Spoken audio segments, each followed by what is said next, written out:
Hello student, আমি এবার চলে এসেছি তোমাদের অঙ্কের ক্লাস নিয়ে। এর আগের ক্লাসে আমরা এবিটিএ টেস্ট পেপারের 106 এবং 107 নম্বর পেজের 1, 2 এবং 3 দ্বারা অঙ্ক শেষ করেছিলাম। আজকে আমরা 4 দাগের থেকে অঙ্ক শুরু করব। 4 দাগের প্রথম অঙ্কটা আছে যে বার্ষিক সরল সুদের হার 4% থেকে 3.4% হওয়ায় এক ব্যক্তির বার্ষিক আয় 60 টাকা কম হয়, ওই ব্যক্তির মূলধন নির্ণয় করো।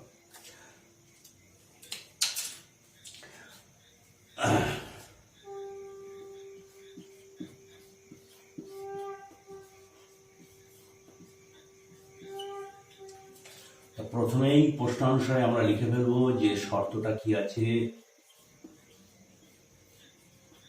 I is equal to PTR by 100, এখানে PTR1 by 100 minus PTR2 by 100, এটা সমান সমান 60 টাকা। কি করে? কারণ এখানে বলেছে যে সুদ, যেটা প্রথম ক্ষেত্রে 4% সুদ হওয়াতে যে টাকা সে সুদ পাবে, দ্বিতীয় ক্ষেত্রে সুদের হার 3.34% হওয়াতে তার আগের সুদ থেকে এখনকার সুদ 60 টাকা কমে যাবে। তাহলে এই দুটো সুদকে বিয়োগ করলে 60 টাকা হবে। এখানে কি আছে? এখানে পি সমান সমান বের করব, টি সমান সমান 1 বছর, R1 সমান সমান 4%, R2 সমান সমান 3.34%। এই ডাটাগুলো এখানে আছে। তো আমরা এখানে বসিয়ে দেবো ডাটাগুলো। পি আমাদের বের করতে হবে, টি হচ্ছে 1, আর হচ্ছে 4, 100। পি হচ্ছে বের করতে হবে T1, আর হচ্ছে 3.34 বাই 100 সমান সমান হচ্ছে 60। 4P বাই 100, আর এখান থেকে 3 4 12 15, তাহলে ওপরে 15 নিচে 4 চলে আসবে, তাহলে হচ্ছে 15P বাই 4 আর 100 গুণ করে 460। লসাগু করে দাও, 400 লসাগু হবে। এখানে আমরা কাটাকাটি করবো না, কাটাকাটি যেত কিন্তু কাটাকাটি করবো না। কাটাকাটি করলে ক্যালকুলেশনটা একটু অন্যরকম, মানে গন্ডগোলের মতন হয়ে যাওয়ার, ইজি ক্যালকুলেশন হবে, যেহেতু শূন্য আছে ইজি ক্যালকুলেশন হবে। তাহলে এক হচ্ছে 16P মাইনাস 15P 60, এখানে 1P ক্রস গুণ হয়ে গেল, তাহলে P সমান সমান হচ্ছে 24 টাকা। এইটাই হচ্ছে অ্যান্সার। অর্থাৎ এটাই চেয়েছে যে কত টাকার ক্ষেত্রে, এটা যদি বার্ষিক হয়, এক ব্যক্তির 60 টাকা সুদ কম হয় বা আয় কম হয়, ওই ব্যক্তির মূলধন, তাহলে মূলধন হয়ে গেল 2400 টাকা। এর পরের অঙ্কে দেখা একটা চক্রবৃদ্ধি সুদের অঙ্ক আছে। বার্ষিক 8% চক্রবৃদ্ধি সুদে কোনো মূলধন 8 বছরে দ্বিগুণ হলে কত বছরে 4 গুণ হবে? 8 বছরে চক্রবৃদ্ধি সুদে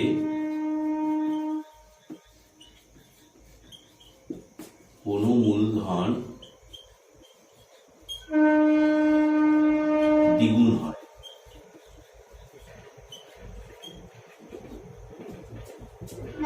আসল ধরি P টাকা। অতএব তাহলে মূলধন যদি দ্বিগুণ হয়, তাহলে চক্রবৃদ্ধি সুদের ফর্মুলা অনুযায়ী সমূল চক্রবৃদ্ধি সমান সমান মূলধন ইন্টু 1 প্লাস R বাই 100, কত বছরে? 8 বছরে। এটা হচ্ছে আমাদের চক্রবৃদ্ধি সুদের ফর্মুলা। তাই এখানে দেখো পিপি কেটে যাচ্ছে, তাহলে হয়ে গেল হচ্ছে 2 is equal to 1 plus R by 100 to the power 8। এবার পরেরটা, এটা এই পর্যন্তই রেখে দেওয়া হবে, এটা কাজে লাগবে পরে। কত বছরে মূলধন 8 বছরে দ্বিগুণ হলে কত বছরে 4 গুণ হবে? ধরি, মনে করি ওই মূলধন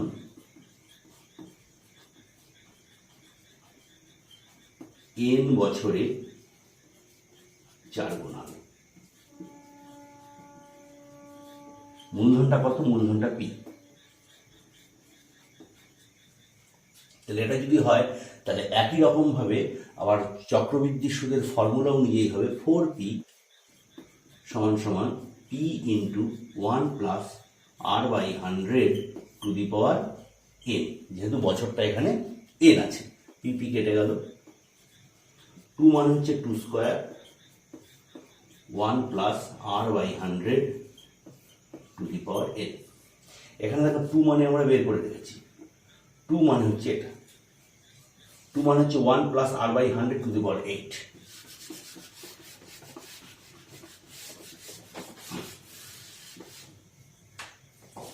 তাহলে 1 নম্বর 2 নম্বর 1 and 2 থেকে পাই কি পাই? এখানে আমরা এটা বসিয়ে দেবো। তাহলে 1+r/100 যেহেতু এটা স্কোয়ার আছে ইন্টু 2 ইকুয়াল টু হচ্ছে 1+r/100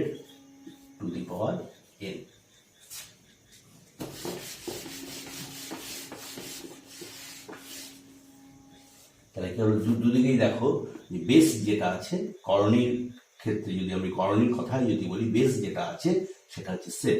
অতএব n ইকুয়াল টু হচ্ছে 8 × 16 বছর। এটাই হচ্ছে অ্যান্সার।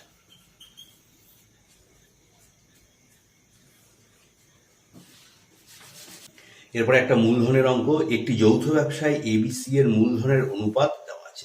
এই অনুপাতটাকে সরল আকারে নিয়ে আসতে হবে। এটা যেহেতু ভগ্নাংশের আকারে রয়েছে, তাহলে ভগ্নাংশের আকারে অনুপাত থাকলে সেখান থেকে অনুপাতকে বের করা খুব টাফ ব্যাপার। তো সেই জন্য এই অনুপাত থেকে আমরা সবার প্রথমে নিয়ে আসবো সরল অনুপাত।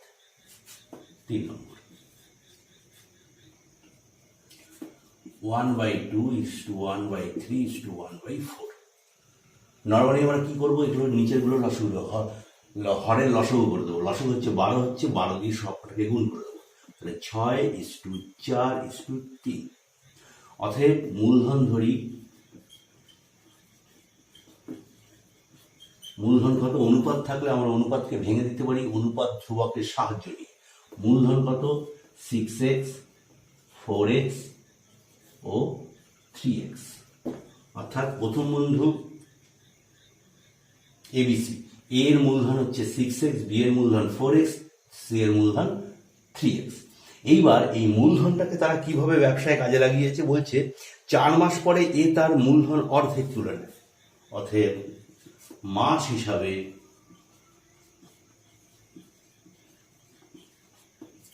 এ, বি ও সি এর মূলধনের অনুপাত একবারে করে দেবো।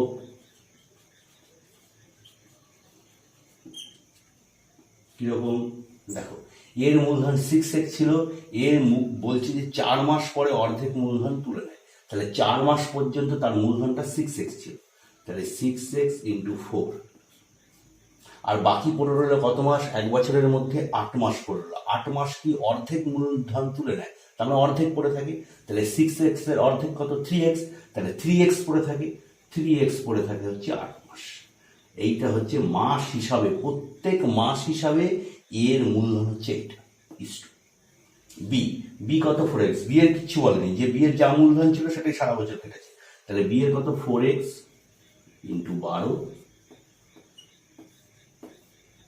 আর সি এর হচ্ছে 3x, এরও 12 মাস থেকেছে মূলধনটা। এটাকে একটু ক্যালকুলেট, 24, 48x। এটাও 48, 36x। এক্স কেটে গেল, 12 দিয়ে কেটে যাবে, এক্স কেটে যাবে, বাদ হয়ে যাবে, এবং 12 দিয়ে প্রত্যেকটা ভাগ হয়ে যাবে। তাহলে হয়ে যাবে হচ্ছে 4:4:3। এইটাই হচ্ছে এ, বি এবং সি এর মূলধন। এবার যে লাভ্যাংশটা হলো, সেই লাভ্যাংশটাকে আমরা এই মূলধনের অনুপাতে ভাঙব। কাটটা চেয়েছে এ লাভের পরিমাণ কত? অতএব এ এর লাভ কত টাকা লাভ হয়েছে? 6072 গুণ এর কত 4 আর 3টে যোগ করে হচ্ছে কত হয় 11। 11 দিয়ে কেটে দাও,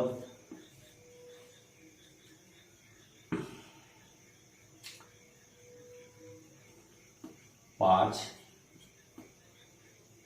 5 2 8 20 0 22। এত টাকা হচ্ছে এর মূলধন। পরের অঙ্কটা দেখো, দুটো দ্বিঘাত সমীকরণ আছে, আমরা সেটা লিখে নিই।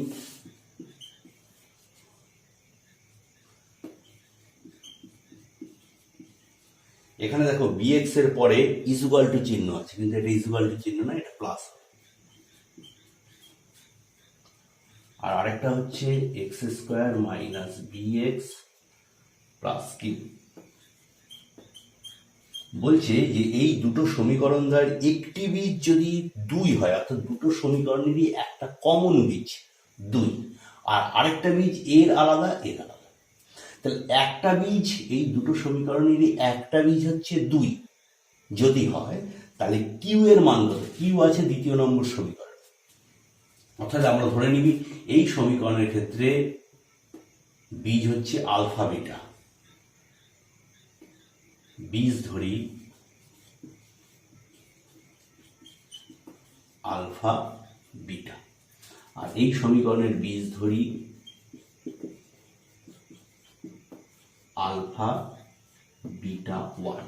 দেখো দুটোরই আলফা কমন, যেহেতু সেম বীজ, আর একটা হচ্ছে বিটা আর একটা হচ্ছে বিটা 1 ধরেছে। তাহলে এই সমীকরণের ক্ষেত্রে আমরা কি পাই? আলফা প্লাস বিটা সমান সমান মাইনাস বি। তোমরা দ্বিঘাত সমীকরণের বীজদ্বয়ের যোগফলের ফর্মুলাটা জানো, সেই ফর্মুলার অনুযায়ী এটা লেখা হয়েছে। আর আলফা ইন্টু বিটা সমান সমান হচ্ছে প্লাস 12। তা একটা বীজ কত? একটা বীজ হচ্ছে 2, একটি বীজ হচ্ছে 2। 2 কোনটা ধরা হয়েছে? কমন ধরা হয়েছে আলফা।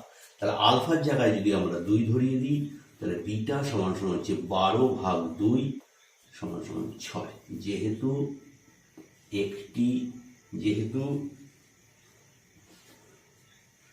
আলফা সমান সমান, অতএব তাহলে বিটা কত বেরিয়ে গেল? 6 বেরিয়ে গেল। আর আলফা কত আছে? 2 আছে। তাহলে এই অনুযায়ী 1 নম্বর সমীকরণ অনুযায়ী আমরা 1 থেকে পাই কত? পাই আলফা কত? 2, 2 যোগ বিটা কত বেরিয়েছে? 6 সমান সমান হচ্ছে মাইনাস বি সমান সমান -8। এটা একটা পেয়ে গেল। এবার আমরা এই সমীকরণে চলে যাব। এই সমীকরণে আমরা দেখতে পাচ্ছি আলফা প্লাস বিটা সমান সমান হচ্ছে মাইনাস বি, এই এক্স এর সহগ, অর্থাৎ মাইনাস বি বাই এক্স স্কোয়ারের সহগ। তাহলে হয়ে গেল হচ্ছে বি, মাইনাস মাইনাস মিলে প্লাস হয়ে গেল। আর alpha into beta 1 equal to হচ্ছে কিউ। এখানে দেখো বি আমরা পেয়ে গেছি, তাহলে এটা হচ্ছে 2 নম্বর সমীকরণ। 2 নম্বর সমীকরণে আমরা বি বসিয়ে দেবো, আর আলফা হচ্ছে 2 জানি। অতএব 2 থেকে পাই আলফা কত? আলফা হচ্ছে 2, তাহলে 2 plus beta 1 equal to B মানে কত? -8। তাহলে বেরিয়ে গেল আমার বিটা 1 ইকুয়াল টু হচ্ছে -8 -2 -10। এবার দেখো 3 নম্বর সমীকরণ, এটাকে ধরবো। 3 নম্বর সমীকরণের ক্ষেত্রে আমরা আলফা জানি 2, আর বিটা 1 কত? -10। অতএব 3 নং থেকে পাই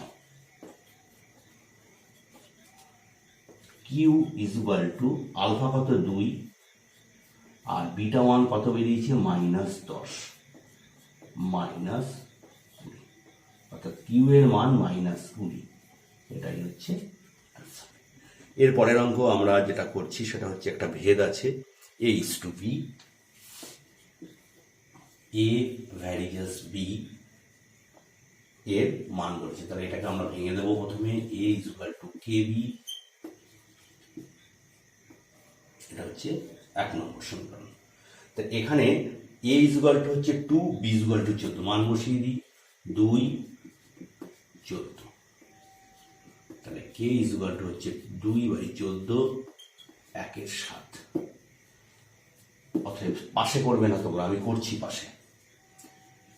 1 নং থেকে পাই কি পাই, 1 নংয়ে আমরা k এর মানটা বসিয়ে দেবো, a equal two 1/7 into p। এইবার আমরা কি করব, পরে যে মানটা দেওয়া আছে a ইজুয়াল টু 5 হলে b সমান কত, তাহলে a সমান 5 বসিয়ে দেবো 1/7 ইন্টু b। তাহলে b সমান ক্রস গুণ হয়ে যাবে, ক্রস গুণ চলে যাবে, তাহলে b সমান 535। এটাই হচ্ছে অ্যান্সার। এর পরের অঙ্কে আমরা চলে আসছি। এর পরের অঙ্ক হচ্ছে একটা বৃত্তের জ্যায়ের অঙ্ক। একটি বৃত্তের ব্যাসের দৈর্ঘ্য 20 সেন্টিমিটার, যদি বৃত্তটির কেন্দ্র থেকে জ্যায়ের দূরত্ব 8 সেন্টিমিটার, তাহলে বৃত্ত আমরা এঁকে ফেলবো।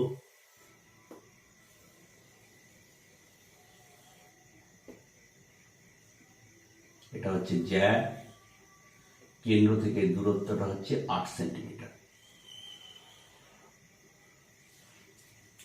এটা এবি, এটা ও, এটা সি। আর বৃত্তটির হচ্ছে ব্যাস হচ্ছে 20 সেন্টিমিটার, অতএব ব্যাস 20 সেন্টিমিটার, অতএব ওবি সমান 20/2 10 সেন্টিমিটার। আবার এই সিও সমান হচ্ছে 8 সেন্টিমিটার, দূরত্ব হচ্ছে 8 সেন্টিমিটার। তাহলে সিও আমরা জানি, এটা জানি, এটা বের করব। এটা হচ্ছে সমকোণ, এটা হচ্ছে অতিভুজ, তাহলে এটা হচ্ছে একটা সমকোণী ত্রিভুজ। অতএব ত্রিভুজ ও সিবি থেকে পাই কি পাই,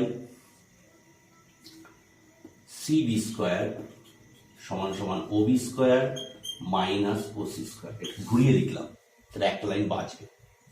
বুঝতে পেরেছ?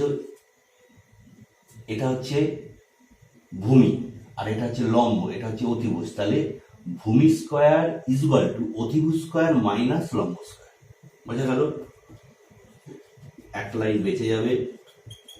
ওবি কত, ওবি হচ্ছে 10 স্কোয়ার আর ওসি কত 8 স্কোয়ার। বসিয়ে দাও, 100 মাইনাস 64 36, অতএব সিবি সমান হচ্ছে 6। 36 মানে হচ্ছে 6 স্কোয়ার, তাহলে সিবি মানে হচ্ছে 6। তাহলে সিবি যদি 6 হয়, এই সি বিন্দু হচ্ছে এবি এর মধ্যবিন্দু, এটা জ্যায়ের ক্ষেত্রে কিন্তু সবসময় সত্য। তাহলে সি হচ্ছে এবি এর মধ্যবিন্দু, অতএব এবি সমান 2 ইন্টু সিবি, তাহলে 2 ইন্টু 6 12 সেন্টিমিটার। এটাই হচ্ছে অ্যান্সার। যে 4 সেমি ব্যাসার্ধ বিশিষ্ট কোনো অর্ধবৃত্তের ব্যাস এবি, এসিবি একটি অর্ধবৃত্তস্থ কোণ। ছবি এঁকে নিই। তাহলে অর্ধবৃত্ত একটা এঁকে নেব।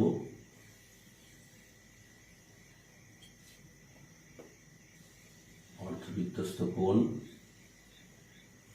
কোণটা কি, এসিবি, এসিবি। আর এবি হচ্ছে কি, ওর ব্যাস, এবি হচ্ছে ব্যাস, বিসি হচ্ছে, এটা হচ্ছে 2.2√7, 2√7। তাহলে ব্যাসার্ধ কত, ব্যাসার্ধ হচ্ছে কত 4 সেন্টিমিটার। ব্যাসার্ধ যদি 4 সেন্টিমিটার হয়, অতএব এবি সমান 4 গুণ 2 সমান 8 সেমি। যেহেতু ব্যাসার্ধ 4 সেন্টিমিটার হয়ে গেল। এটা হচ্ছে যেহেতু অর্ধবৃত্তস্থ কোণ, এটা অর্ধবৃত্তস্থ কোণ মানে হচ্ছে সমকোণ। তোমরা উপপাদ্যের প্রমাণেই আছে যে অর্ধবৃত্তস্থ কোণের কোণ হচ্ছে সমকোণ, প্রমাণ করো। তো সমকোণ যেহেতু, তার মানে হচ্ছে এটা হচ্ছে অতিভুজ, এটা হচ্ছে একটা সমকোণী ত্রিভুজ। এবি হচ্ছে অতিভুজ, আর সিবি হচ্ছে তার লম্ব অথবা ভূমি, আর এসি হচ্ছে অন্যটা ভূমি অথবা লম্ব। তাহলে আমাদের কি বের করতে হবে? আমাদের বের করতে হবে যে এসি সমান সমান কত। অতএব এ সি বি থেকে পাই, ত্রিভুজ এ সি বি থেকে পাই কি পাই? এসি স্কোয়ার, এখানে একটা লাইন বাঁচাবো আমরা, AC square is equal to A B square minus C B square. এগুলো তোমরা লিখতে পারো এই ফর্ম। একটা লাইন বাঁচিয়ে দিলাম। এবি মানে কত? এবি মানে হচ্ছে 8, আর সিবি মানে কত? 2√7, 64, একটা 4 বেরোলো, এটা 7 বেরোলো, 4 সাথে 28, বিয়োগ হচ্ছে 36, মানে হচ্ছে 6 স্কোয়ার। অতএব এসি সমান সমান হচ্ছে 6। এটাই হচ্ছে অ্যান্সার। পরের অঙ্কে আমরা চলে যাব। পরের অঙ্কে একটা বৃত্তস্থ চতুর্ভুজের কথা বলেছে, আমরা এখানে নেব 8। বৃত্ত এখানে নেব, আর একটা চতুর্ভুজ এখানে নেব, যেরকম খুশি।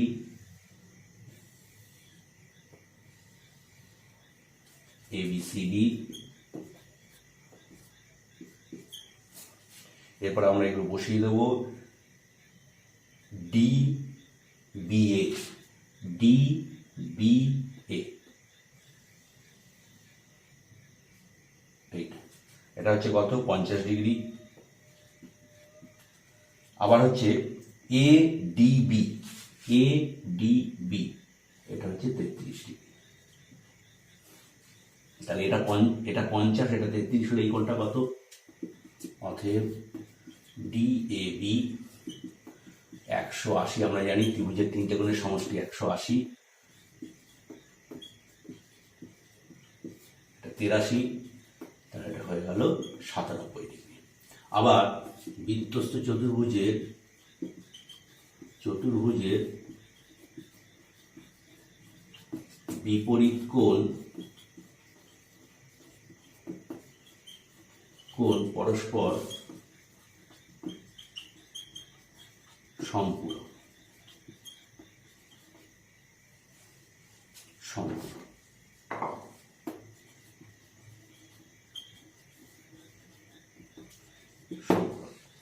সম্পূরক যদি হয় তাহলে এই কোণ আর এই কোণের যোগফল হচ্ছে 180 ডিগ্রি। অতএব ডি সি বি সমান সমান হচ্ছে 180 বিয়োগ ডি এ বি। ডিএবি কত পেয়েছি? ডিএবি পেয়েছি 97 ডিগ্রি। তাহলে 180 বিয়োগ 97 সমান সমান হচ্ছে 83। এটা হচ্ছে ডিএবি অ্যান্সার। ডিএবি চেয়েছে।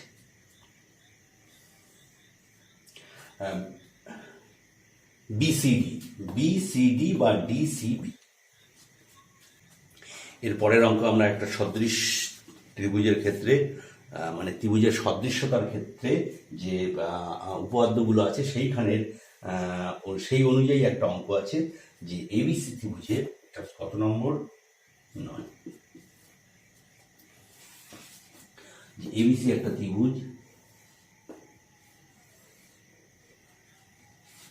এই ত্রিভুজের ডিই এবিসি, ডিই সমান্তরাল বিসি, অর্থাৎ এখানে যে ডিই আছে এটা হচ্ছে বিসি এর সমান্তরাল। AD is to BD, DB সমান সমান হচ্ছে 3:2, 3:2। এইটা দেওয়া আছে। আমাদের বের করতে হবে কি? বের করতে যেতে হবে, সেটা কিন্তু ভুল আছে। দেখো, যেটা দিয়েছে মান সেটাই বের করার কথা বলছে, কিন্তু এটা নয়। এটা হবে হচ্ছে এডি, অর্থাৎ উত্তর অনুযায়ী তোমরা যদি এটাকে ভাবো তাহলে এটা বের করতে হবে এডি ইজ টু এবি সমান সমান কত। এটা আমি উত্তর অনুযায়ী বলছি, অর্থাৎ যেটা প্রশ্নে দেওয়া আছে সেটাই উত্তর বের করছে। সেটা কখন হয় নাকি? তাহলে AD is to B AB সমান সমান বের করতে হবে। এটা যদি এটা হয় তাহলে ধরি এডি সমান সমান 3x, ডিবি সমান সমান হচ্ছে 2x। x হচ্ছে অনুপাত ধ্রুবক।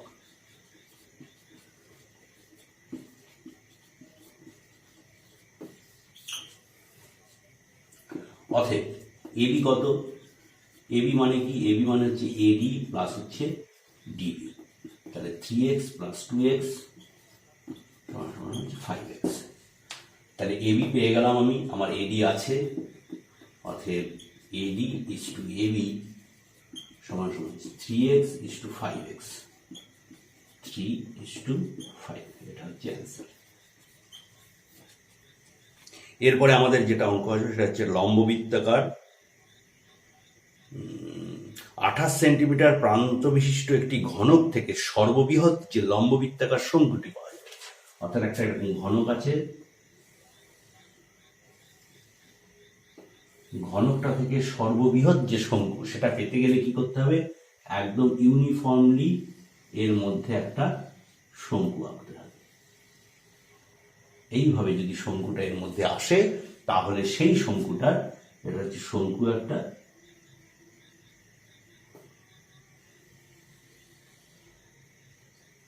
এরকম যদি একটা শঙ্কু আঁকা হয় তাহলে সেটাই হবে এই ঘনকের মধ্যে সর্ববৃহৎ শঙ্কু। তাহলে সেটার কি বলেছে? ধার বলেছে হচ্ছে কত? এ বি সি ডি, এটা ই এফ। তাহলে ধার কত? ধার হচ্ছে 28 সেন্টিমিটার। অতএব এ বি সমান সমান হচ্ছে ইএফ 28 সেন্টিমিটার। আবার এফ সি সমান সমান হাফ বিসি সমান সমান হাফ ইন্টু 28, 14 সেন্টিমিটার। অর্থাৎ এটা এফসিটা কি? এফসিটা হচ্ছে এই যে শঙ্কুটা তার ভূমির ব্যাসার্ধের পরিমাপ। এটা কি বের করতে বলেছে? আয়তন, অর্থাৎ শঙ্কুর আয়তন।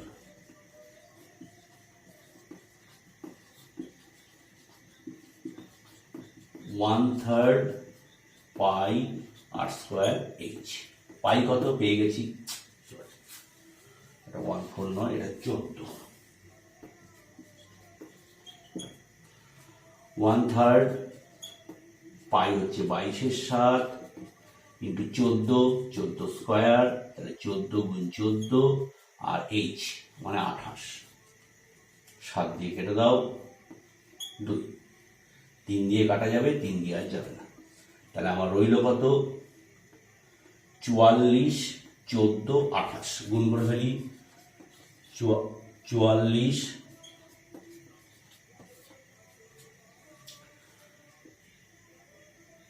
16, 17, 44, 44, 6, 1, 6। এটাকে কত? 44কে 14 দিয়ে গুণ করা হয়ে গেছে, এবার 28 দিয়ে। 48, 4, 8, 4, 12, 2 হাতে 1, 48, 49, 2, 3, 12, 8, 4, 2, 7, 1, 17,248 বাই 3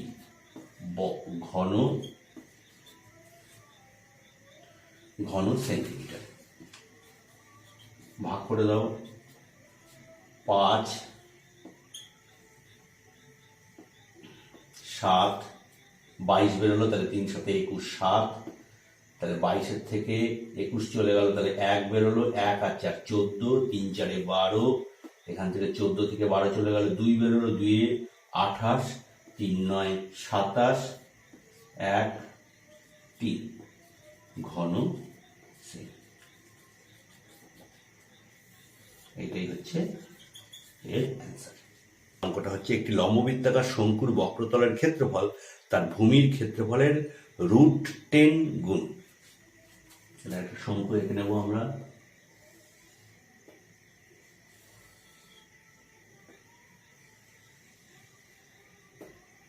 শঙ্কুটা বোঝানোর জন্য এরকম একটা দিতে হবে, না ত্রিভুজ মনে হবে। তাহলে শঙ্কুর বক্রতলের ক্ষেত্রফল তার ভূমির ক্ষেত্রফলের √10 গুণ। তির্যক উচ্চতা ধরি এল ব্যাসার্ধ, ব্যাসার্ধ মানে কিন্তু সবসময় ভূমির ব্যাসার্ধ, আর উচ্চতা এইচ। তাহলে প্রথম শর্ত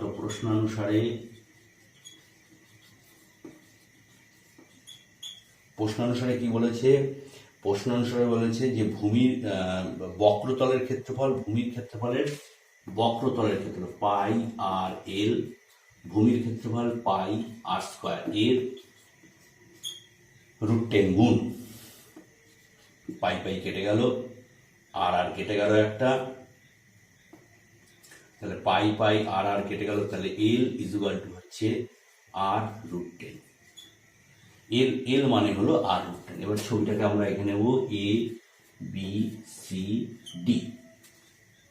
এখানে দেখো আমরা যেটা পেয়ে গেছি এটা হচ্ছে সবসময় 90 ডিগ্রি, তাহলে এ ডি সি এটা হচ্ছে কি ত্রিভুজ? এটা হচ্ছে সমকোণী ত্রিভুজ। অতএব এ ডি সি ত্রিভুজ থেকে সমকোণী ত্রিভুজ লিখতে হবে। ত্রিভুজ থেকে পাই, আমি শুধু ত্রিভুজ লিখেছি, সমকোণী ত্রিভুজ লিখলে ভালো, এ ডি সি সমকোণী, তাহলে পুরোটা বোঝা যাবে। পাই কি? এডি square plus DC square equal to AC square. মান বসিয়ে দাও। এডি মানে কত? এডি মানে হচ্ছে তার উচ্চতা মানে এইচ স্কোয়ার, ডিসি মানে কত? তার হচ্ছে ব্যাসার্ধ মানে আর স্কোয়ার, আর এসি কত? এসি হচ্ছে তির্যক উচ্চতা অর্থাৎ এল, পেয়ে গেছি এল স্কোয়ার। তাহলে এই square plus R square equal to L মানে কত? r√10 তার স্কোয়ার। অঙ্কটা আমরা এখানে নিয়ে আসবো। এই স্কোয়ার প্লাস আর স্কোয়ার, এই square plus R square equal to হচ্ছে 10 আর স্কোয়ার। তাহলে এটাকে আমরা আরটাকে নিয়ে যাবো, তাহলে এই স্কোয়ার ইজুয়াল টু হচ্ছে 10 R square minus R square, H equal to এই স্কোয়ার ইজুয়াল টু হচ্ছে 9 আর স্কোয়ার, তাহলে এইচ ইজুয়াল টু হচ্ছে 3r। কি প্রমাণ করতে বলেছে? প্রমাণ করতে বলেছে যে শঙ্কুটির উচ্চতা এর ভূমির ব্যাসার্ধের 3 গুণ। উচ্চতা ভূমির ব্যাসার্ধের 3 গুণ, এটাই হচ্ছে অ্যান্সার। এর পরের অঙ্কে আমরা চলে আসছি একটি লম্ববৃত্তাকার চোঙের আয়তন ভি ঘন একক এবং সমগ্র তলের ক্ষেত্রফল x বর্গ একক। তাহলে হচ্ছে চোঙের আয়তন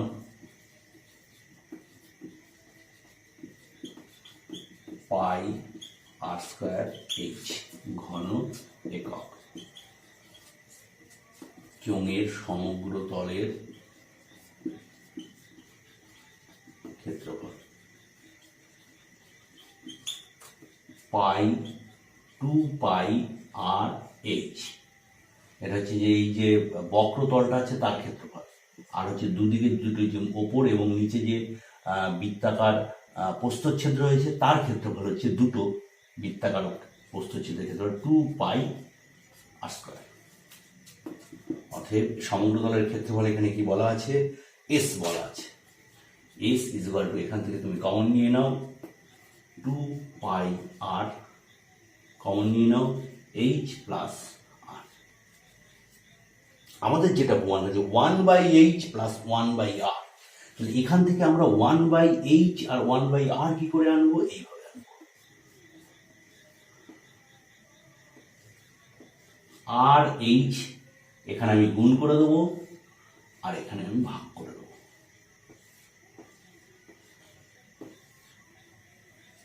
দেখো ভালো করে, আর এইচ আমি গুণও করে দিলাম ভাগও করে দিলাম, তাহলে কিছুই হলো না, কেটে 1 হয়ে থাকবে।